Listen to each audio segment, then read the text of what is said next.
The locksmith apologized before he finished. "I'm only doing what they hired me to do."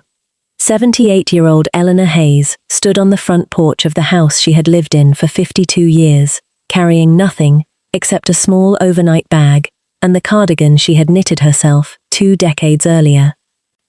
She looked at the new lock, then at the family photographs still hanging in the hallway behind the glass. Her late husband's chair was still beside the fireplace. Her wedding portrait still hung above it.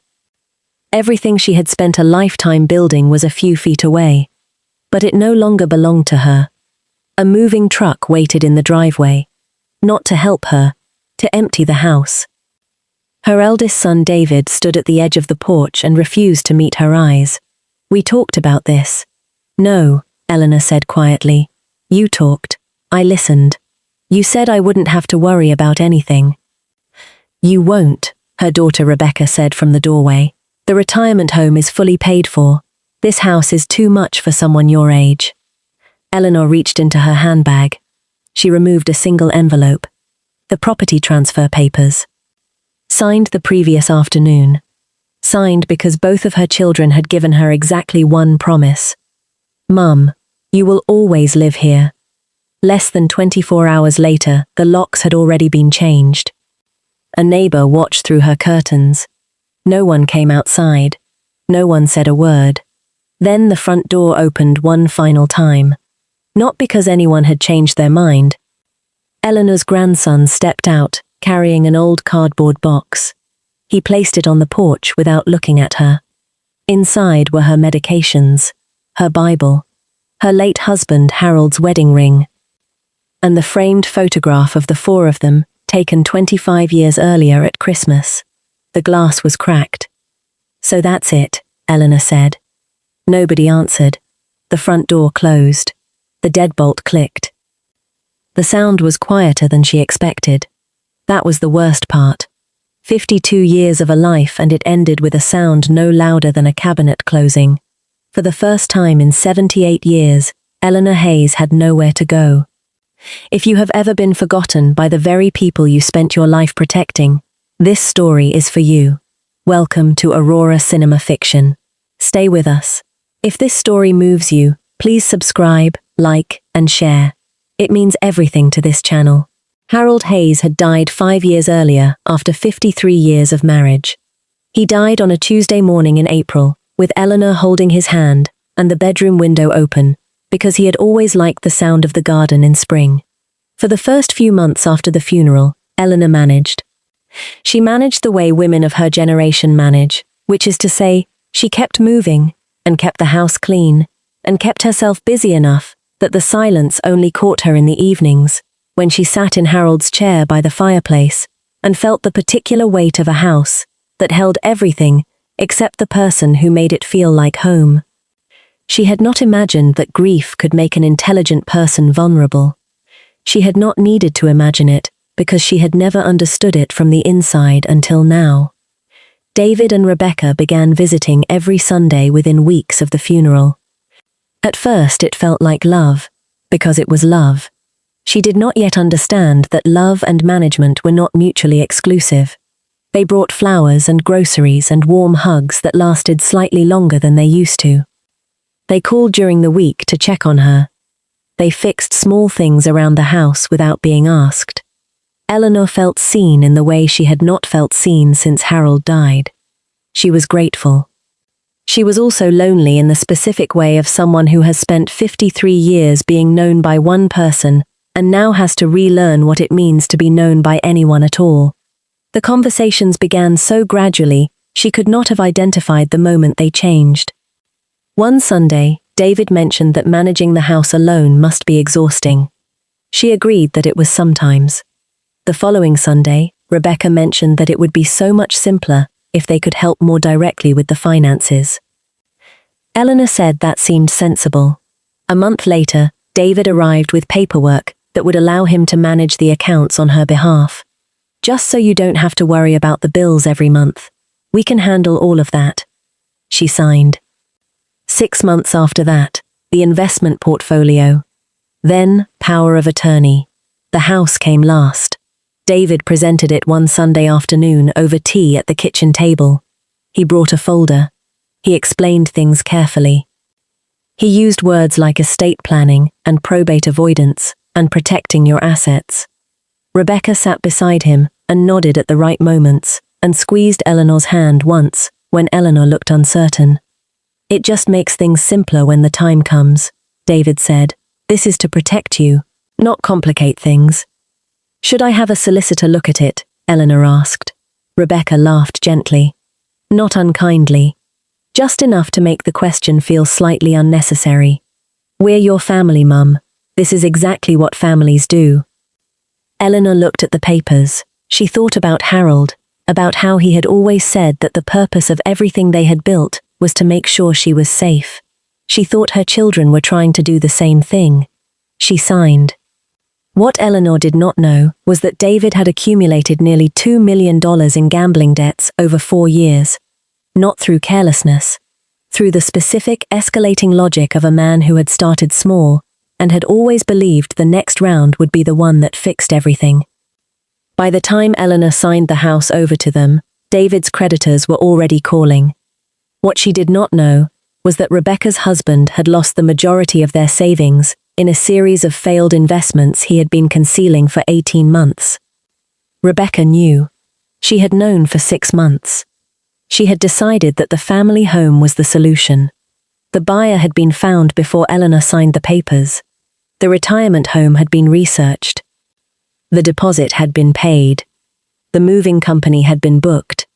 Everything had been arranged around one assumption: that a mother who trusted her children would not look closely enough to see what was happening until it was already done.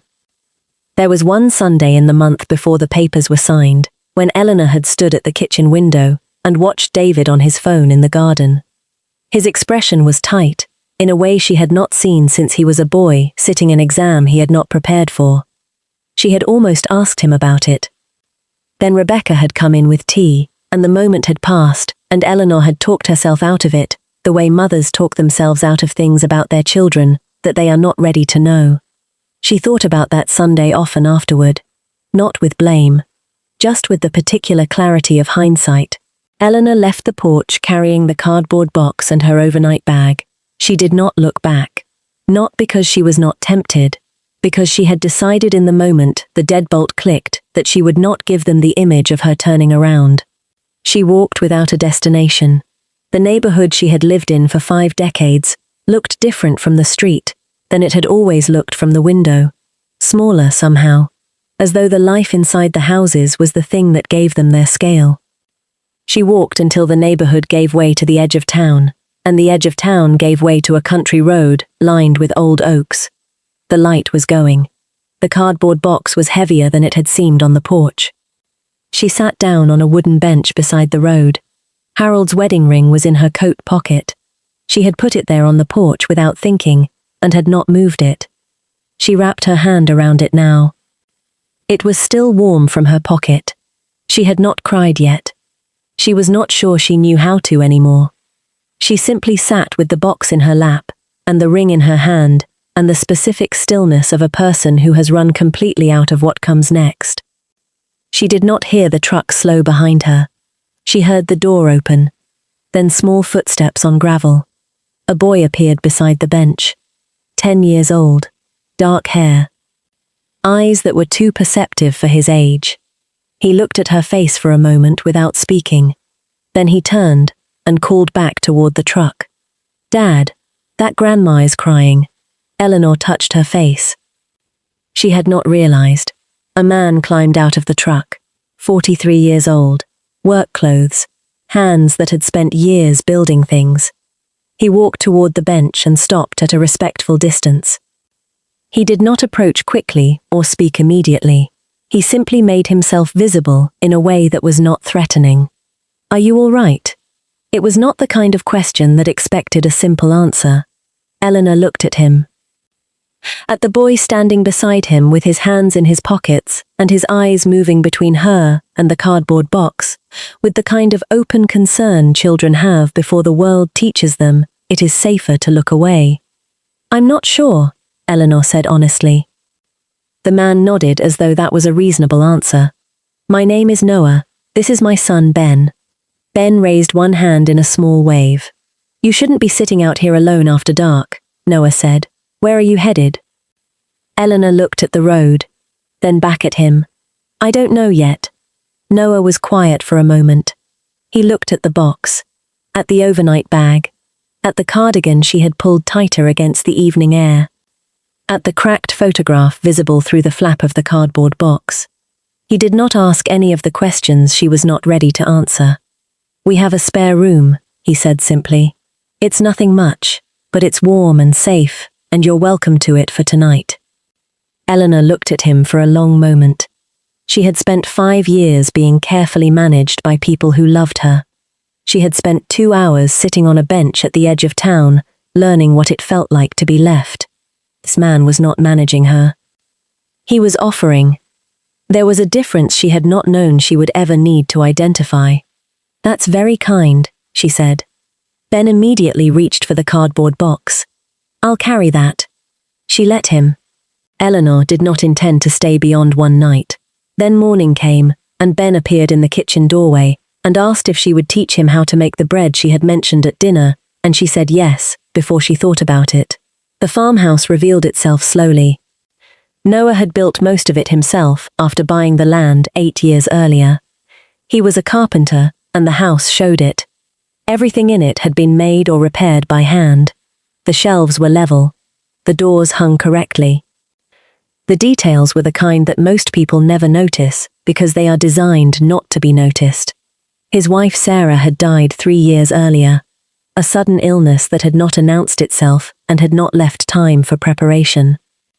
He had raised Ben alone since then, and the house had developed the particular silence of someone who has not yet worked out how to fill space that was shaped around a person who is no longer there. Eleanor understood that silence with her entire body. She had been living inside it for 5 years. She repaired the curtains in the sitting room because they were coming loose at the seams, and the fabric was still good. She reorganized the kitchen into a system Ben could maintain on his own. She found Noah's late wife's quilt folded in a chest in the spare room. She could see it had been folded that way in a hurry, and had not been touched since. She worked on it for 4 evenings in the lamplight without saying anything to anyone. She repaired every loose seam and replaced 2 panels that had worn through. When it was finished, she folded it properly and placed it at the foot of the bed. Noah found it the next morning. He stood in the doorway of the spare room for a long time. Then he went downstairs and made coffee and did not say anything about it until dinner. At dinner he told Ben about the first time Sarah had used that quilt. Ben asked questions. Where had they been? What was the weather like? Did Dad cry?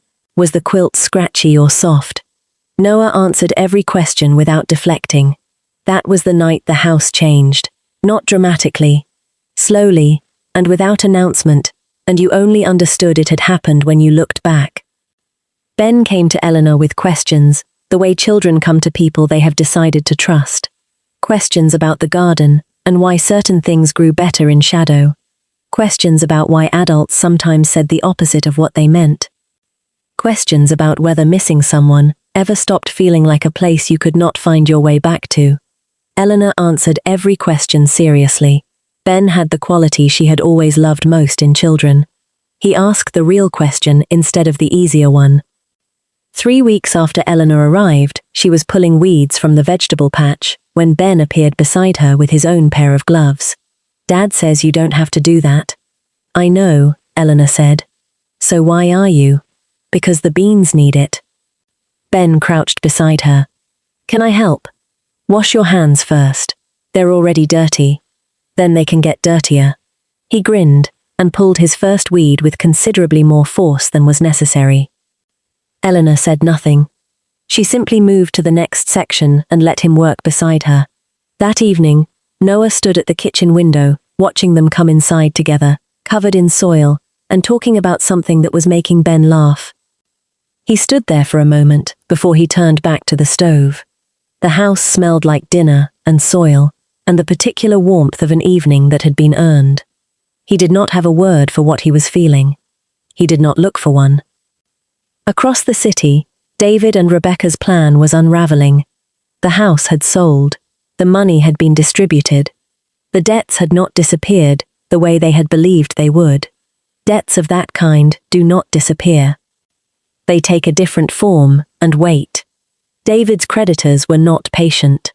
Rebecca's husband had been concealing worse than she knew, and the full extent of it was now arriving in documents that came to the house while she was at work. The guilt was constant. It followed them into conversations with their children at dinner. It followed them into the small hours when the house was quiet and there was nothing to distract from it. Their own children had begun asking a question neither parent could answer cleanly. Where is Grandma? The first time it was easy to deflect. The second time required more effort. By the fourth time Rebecca had to leave the room. Keep watching. The best part is coming. Ben found it while helping Eleanor repair an old cabinet in the hallway. The back panel had warped slightly, and when Eleanor pressed it to straighten it, she felt something shift behind the wood. Ben looked at her. She looked at him. He was already reaching for the edge of the panel before she had finished the thought. Behind it was a narrow compartment built deliberately into the frame. Inside was a sealed envelope. Eleanor lifted it carefully. The paper was old, but not fragile. She turned it over. Her name. Harold's handwriting. She had not seen his handwriting in 5 years. Ben sat down on the floor beside the cabinet without being asked.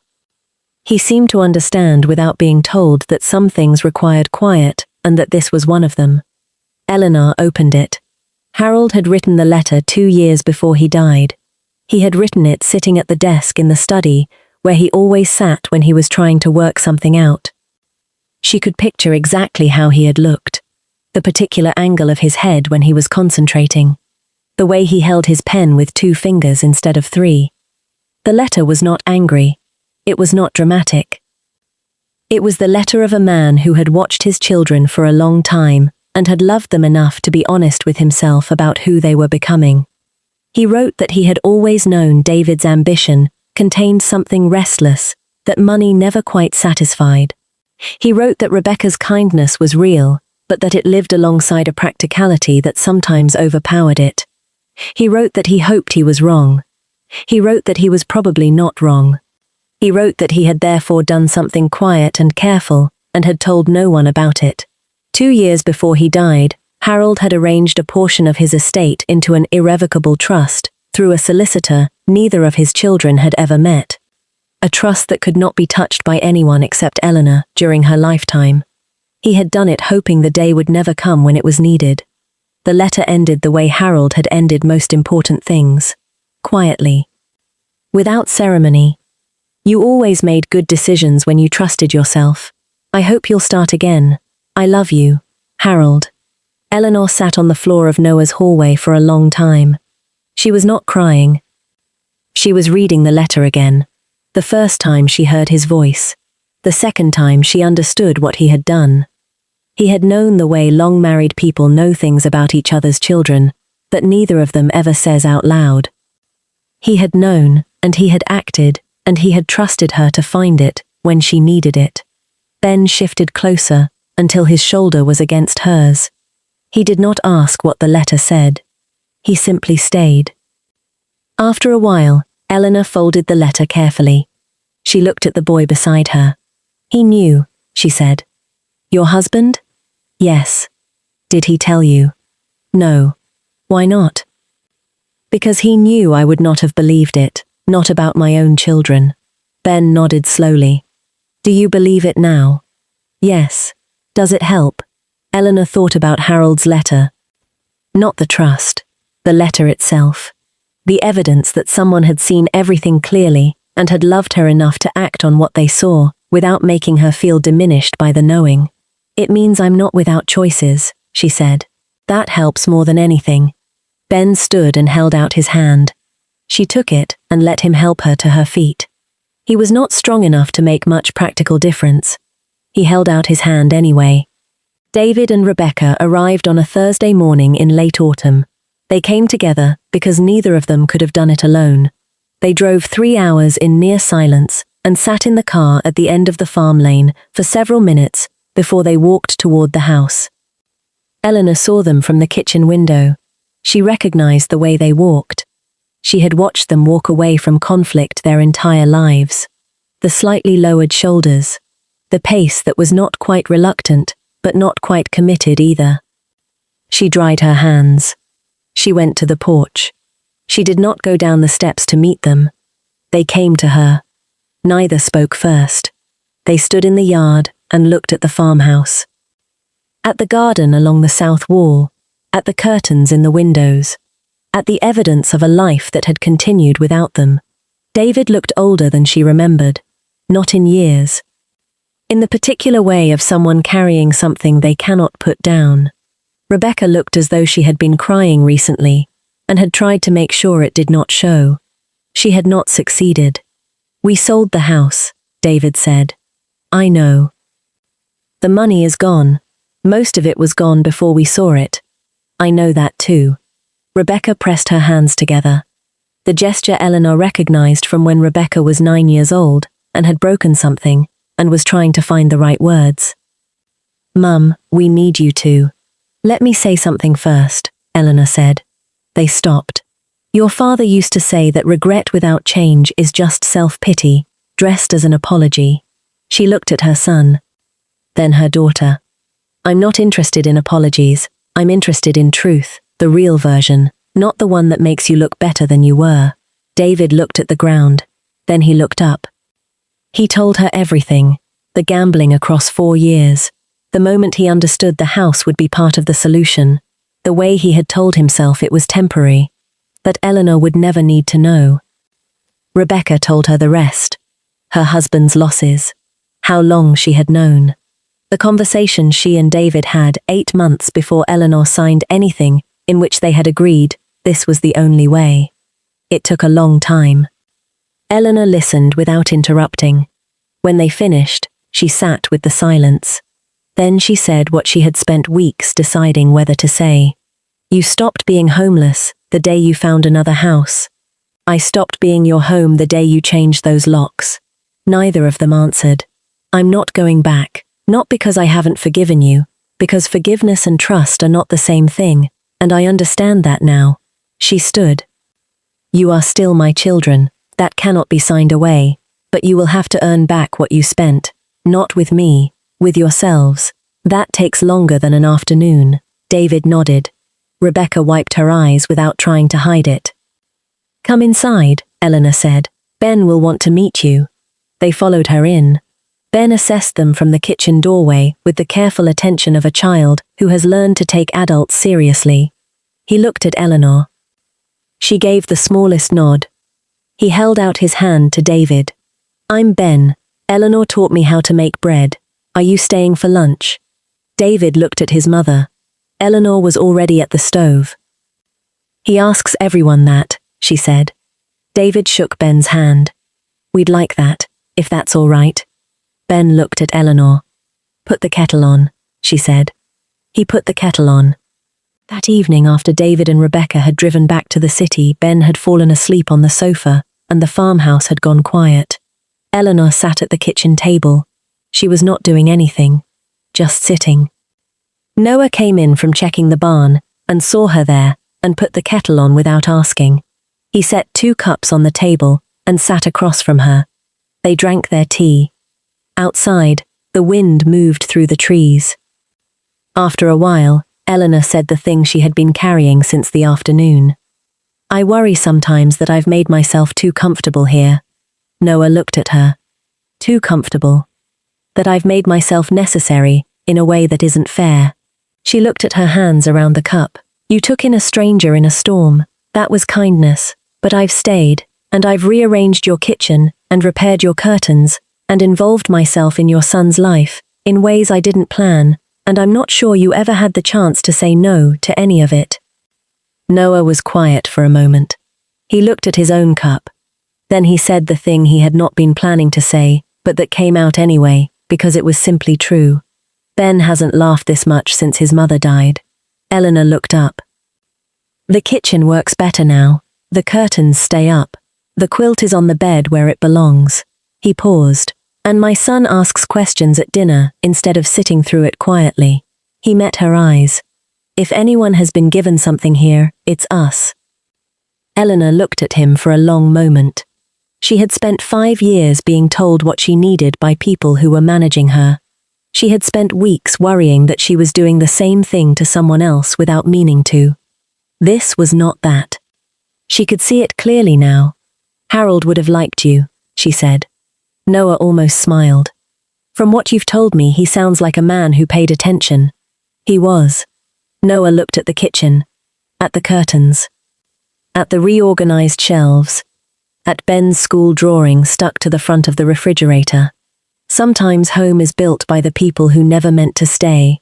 Eleanor looked at him. He was not speaking about her specifically. He was speaking about something true that applied to both of them. She thought about Harold at his desk, 2 years before he died, writing a letter he hoped would never be needed. She thought about a boy on a gravel road, calling out before his father had even stopped the truck. She thought about all the things that had to happen, exactly as they happened, for her to be sitting in this kitchen, on this evening, with this cup of tea. She thought that Harold would have called it good fortune. She thought he would have been right. A year passed. Spring brought the garden Eleanor had replanted along the south wall. Summer filled the house with noise, because Ben had inherited his father's inability to do anything quietly. Autumn brought the golden afternoon light through the kitchen window that Eleanor had not expected to find somewhere else.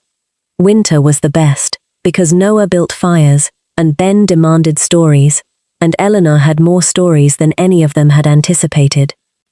David and Rebecca visited once a month. They called ahead. David had started attending meetings for the gambling.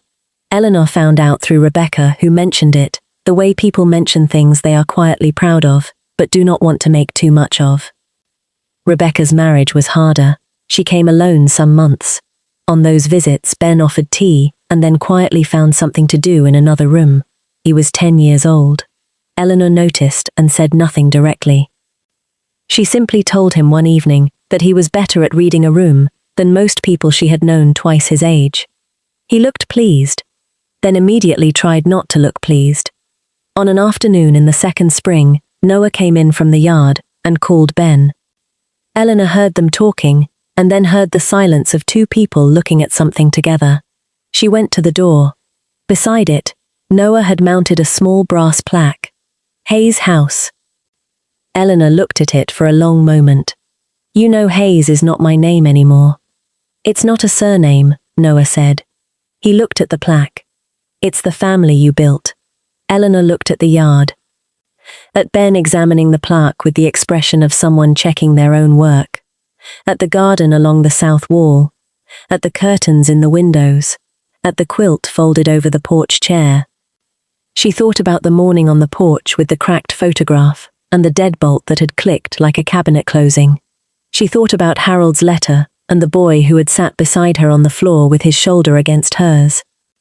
She thought about Noah at the kitchen table the night before, saying, "Sometimes home is built by the people who never meant to stay." She had not planned any of this. None of it had been what she expected. All of it was more than she had lost. She went inside to start dinner. Ben came in immediately behind her. "Can I help?" "Wash your hands." "I did." "Do it again." "You always say that." "Because your hands are always dirty." He grinned and went to the sink. Noah came in last and closed the door. The kitchen filled with the sound of the 3 of them. The smell of something warm. The particular noise of an ordinary evening in a house that had remembered how to be a home. Eleanor stood at the stove. She was not thinking about what she had lost. She was thinking about dinner, about whether the potatoes needed another 5 minutes, about whether Ben would eat the onions if she cut them small enough. That was enough. That was exactly enough. Thank you for spending this time with us. If this story moved you, share it with someone who needs it today. Subscribe to Aurora Cinema Fiction. Leave a comment below and tell us where in the world you are watching from. You might be surprised how many people felt exactly what you just felt. And remember, every story we tell is made with one purpose: to make you feel deeply and remind you that love in all its forms is always worth fighting for.